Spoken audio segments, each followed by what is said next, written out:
Quand je dis que vous ne savez pas les répercussions que les actes, les propos, etc. peuvent avoir. Voici alors le Canada qui a toujours été inclusif, qui accueille les gens, qui leur donne tout. Vous arrivez avec RP ou demandeur d'asile, vous avez tous les privilèges que les Canadiens ont. Mais vous continuez à critiquer les Canadiens. Vous continuez à critiquer le mode de vie canadien. Vous traitez les gens de racistes. Vous critiquez votre pays d'accueil. OK. On vous donne tout ça. OK. Vous avez vu ce qui se passe en Alberta? Depuis ce matin, ça a été annoncé. L'Alberta change les pièces d'identité. Maintenant, sur les permis de conduire des citoyens canadiens et sur les cartes provinciales des citoyens canadiens, il y aura la mention citoyen canadien.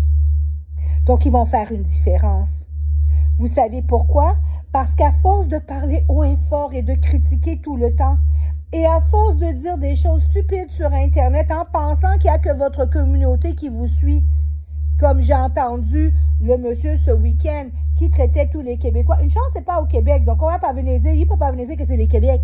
C'est les Québécois et que les anglophones sont gentils. Voilà des anglophones, non? Voilà l'Alberta qui fait maintenant une séparation entre citoyens et non-citoyens. J'ai jamais entendu parler de ça dans l'histoire du Canada quand même.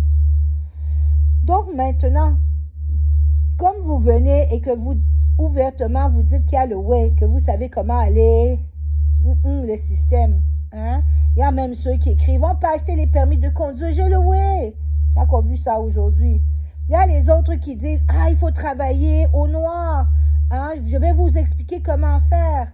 Il y a ceux qui arrivent ici avec des permis d'études qui ne partent pas aux études. Il y a ceux qui demandent l'asile politique alors qu'ils n'en ont pas besoin, mais qui ont tous les services pour se maintenir en vie gratuitement. Aux frais de qui? Aux frais du citoyen canadien. Donc maintenant, l'Alberta fait la différence. Vous avez gagné, mes chers nouveaux arrivants. Vous avez réussi à fâcher l'Alberta.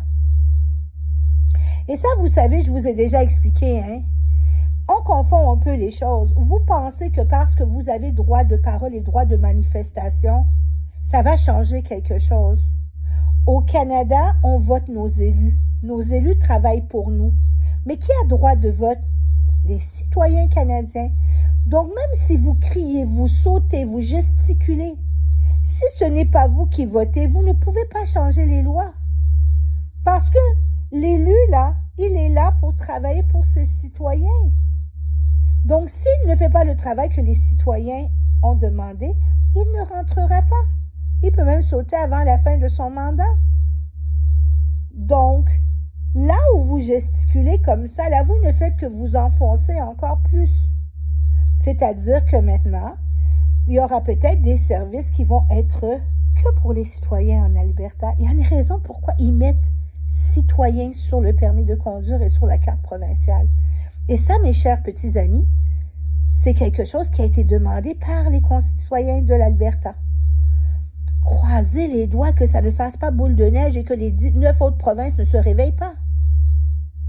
Si j'étais vous, parce que moi je suis citoyenne bien sûr, si j'étais vous, je dirais, peut-être que je devrais me faire un peu plus petit. Peut-être que je devrais essayer de m'intégrer un peu plus et de montrer aux gens qui m'ont accueilli que je tiens à leur pays et que je respecte leur mode de vie. Peut-être que si vous faites ça, vous allez avoir moins de problèmes, moins ce sentiment d'être discriminé, moins de ce sentiment d'être regardé, moins de ce sentiment que vous appelez racisme. Parce que quelque part, vous ne pouvez pas toujours mettre tout sur le dos de l'autre. Le comportement qu'on affiche a des répercussions dans la vie de tous les jours.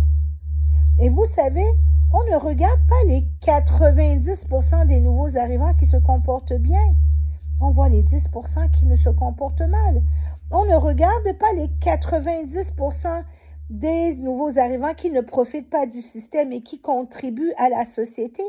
On regarde les 10% qui profitent du système. Et les Albertains, là, ils sont en train de copier-coller nos amis du Sud, là, les amis de M. Trump. où tout le monde criait, yeah, M. Trump a été élu notre président quand on était en Afrique, non? Voilà maintenant ce qui se passe là-bas. Ce n'est pas Jojo, hein? Donc attention que ça n'est pas effet boule de neige ici, que vous ne vous trouviez pas les premiers arrosés. Donc je dis, hein, l'échec est individuel. Vous parlez en tant que communauté. Mais quand on enlève quelqu'un d'ici, c'est individuel. Vous parlez en tant que communauté. Hein? Mais voilà, une province là qui ne fait plus la différence. Ce n'est pas la majorité du province, c'est une province, mais ça peut faire effet boule de neige. Donc réfléchissez bien avant de mal parler, de critiquer systématiquement. Évitez d'être des petits moutons qui partent à l'abattoir tous ensemble sans savoir que ça s'appelle l'abattoir. C'est une fois tombé dans le trou et que la tête sera coupée que vous ne comprendrez plus rien, vous ne serez plus là. Est-ce que vous comprenez ce que je veux dire? Moi, je suis pro-immigration intelligente. Mais je refuse que les gens viennent ici et critiquent et essaient de changer le pays. C'est eux qui ont choisi de venir. On n'est pas venu chercher personne par la force. Et maintenant, remarquez, on a resserré la vis.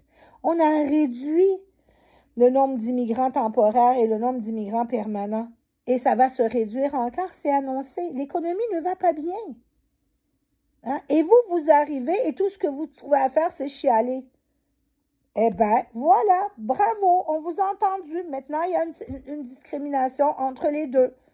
C'est même pas une discrimination, c'est qu'ils vont privilégier les citoyens et malheureusement, vous ne pouvez rien faire. Continuez.